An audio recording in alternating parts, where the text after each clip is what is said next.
میں ایک کرسچن کے طور پر پلی بڑھی. میں کیتھولک چرچ جاتی تھی. مجھے یہ بہت ہی رسمی اور منافقانہ سا لگتا تھا. یہ مت کرو، یہ مت کرو، اور اتنی شدت سے زور دے کر یہ بات کہی جاتی جیسے وہ خود ہی خوف زدہ ہوں. اور مسئلہ یہ تھا کہ جب میں سوالات پوچھتی تو کبھی ان کا جواب ہی نہ ملتا. تو اسلام کے متعلق پہلے آپ کے خیالات کیسے تھے؟ ہم امریکیوں کو ایک بہت ہی بڑا جھوٹ پڑھایا گیا ہے کہ مسلمان کتنے برے ہوتے ہیں، اور ہمیں بس یہی نظر آتا ہے کہ کچھ لوگوں کی فوٹیج ہے جو سڑکوں پر اللہ اکبر کے نعرے لگا رہے ہیں اور بس لڑ رہے ہیں. پھر میں لاس اینجلس گئی. میں نے بہت سی سیلیبریٹیز کے ساتھ کام کیا، کانیے ویسٹ، اسنوپ ڈاگ، فیرل. میں بس ایک ڈریم لائف گزار رہی تھی. میرے پاس پیسہ تھا، میں گھومتی پھرتی تھی، لیکن جو ہی آپ انہیں پا لیں تو پھر سمجھ نہیں آتا کہ آپ کیا کریں. ہالی ووڈ میں کہوں گی کہ ایک بہت زیادہ اندھیری جگہ ہے. اس کے ثبوت کے لیے کسی بھی چائلڈ ایکٹر سے پوچھیں کہ خودکشی کی شرح اتنی زیادہ کیوں ہے، کیوں یہ تمام سیلیبریٹیز ضرورت سے زیادہ ڈرگس لے رہی ہیں، اور آخر ان میں سے کوئی بھی خوش کیوں نہیں ہے. بس اب جیسے کوئی گمشدہ چیز تلاش کر رہے ہیں. مجھے کہیں سے قرآن کا ایک نسخہ مل گیا. میں اسے پڑھے بغیر نہیں رہ سکی، میں اسے خود سے دور نہیں کر سکی. مام، میرے پاس آپ کے لیے ایک نیوز ہے. کہنے لگی، او میرے خدا، تم مراکش اکیلی جا رہی ہو؟ میں مراکش میں اتری اور پھر وہاں سے میری زندگی ہی بدل گئی. جب آپ نے کلمہ پڑھا تو کیسا محسوس کیا؟ عربی میں وہ کلمہ پڑھنا انتہائی مشکل تھا، مگر دل سے پڑھنا انتہائی آسان تھا. تو آپ کا دل روشن ہو جاتا ہے اور آپ کہنے لگتے ہیں واقعی یہی بات ہے، اور پھر آپ اس کی طرف بڑھتے ہیں اور امید کے ساتھ اسے اپنا لیتے ہیں.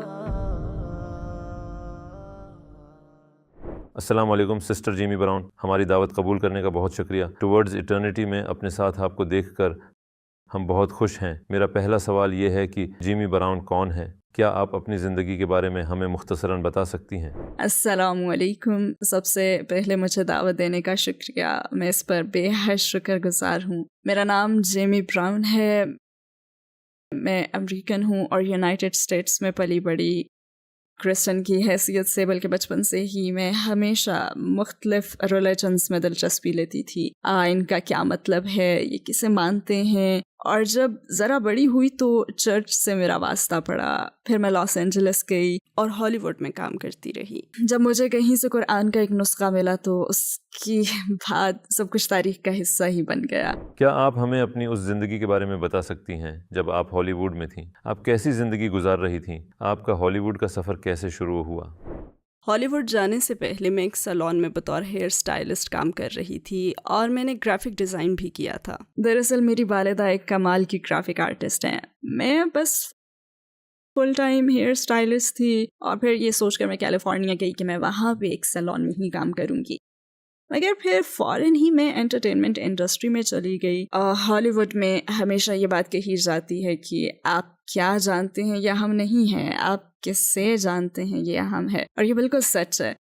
وہاں میں اپنی زندگی کی سب سے حیران کن شخصیت سے ملی جس کا نام لیسا بیٹوی تھا. اس نے مجھے ایک دن دیکھا جس دن ہم ملے تھے. کہنے لگی، تمہیں نہیں پتا مگر میں تمہاری زندگی بدلنے والی ہوں. میں ہیئر سیلون سے پروڈکشن میں چلی گئی اور پھر میں نے خود کو ایک ٹی وی شو کے سیٹ پر پایا اور میں نے سوچا واو، میں یہ کر سکتی ہوں. یہ کرسی کے پیچھے کھڑے ہونے سے زیادہ پرلطف ہے. اور کئی لوگوں کے سٹینڈرڈز کے لحاظ سے میں یہ کہہ سکتی ہوں کہ میں ایک ڈریم لائف گزار رہی تھی. لیکن پھر جیسے جیسے چیزیں آگے بڑھیں میرے اندر اطمینان اور کامیابی کا احساس کم ہوتا گیا. میں بیورلی ہلز میں رہ رہی تھی. میں ایک شاندار جاب کر رہی تھی، میرے پاس پیسہ تھا، میں گھومتی پھرتی تھی، بہت مزے کی زندگی گزار رہی تھی. پھر بالآخر میں نے سوچا یہ واقعی مزیدار زندگی تو ہے، مگر اوکے، اس کے علاوہ اور کیا ہے. جیسے آپ اپنے مقاصد پا لیتے ہیں نا، وہ مقاصد جنہیں آپ نے اپنے لیے گھڑ لیا ہوتا ہے، جو ہی آپ انہیں پا لیں تو پھر سمجھ نہیں آتا کہ آپ کیا کریں. بہت سے لوگ سوچتے ہیں کہ یہ چیزیں آپ کو بہت زیادہ خوش کرتی ہوں گی، مگر نہیں، ایسا بالکل نہیں ہے. یہ ایک زیادہ بڑے اسٹیج پر نارمل لائف ہوتی ہے. آپ کو فوراً ہی یہ احساس ہونے لگتا ہے کہ ان میں سے بہت سے لوگ خوش نہیں ہیں. ہالی ووڈ میں تو تقریباً ہر چیز ہی نکلی ہے. آپ کو یہ سیلیبریٹیز اپنے ان حویلی نما گھروں میں نظر آتی ہیں جنہیں ویڈیو شوٹس کے لیے کرائے پر لیا جاتا ہے. آپ انہیں شاندار کاریں چلاتے ہوئے دیکھتے ہیں، وہ بھی کرائے کی ہوتی ہیں. وہ ایک فلیٹ بیڈ ٹرک پر سیٹ تک پہنچتے ہیں. وہاں بہت سی حیرت انگیز چیزیں رونما ہوتی ہیں، مگر وہ ایک بہت زیادہ اندھیری جگہ ہے.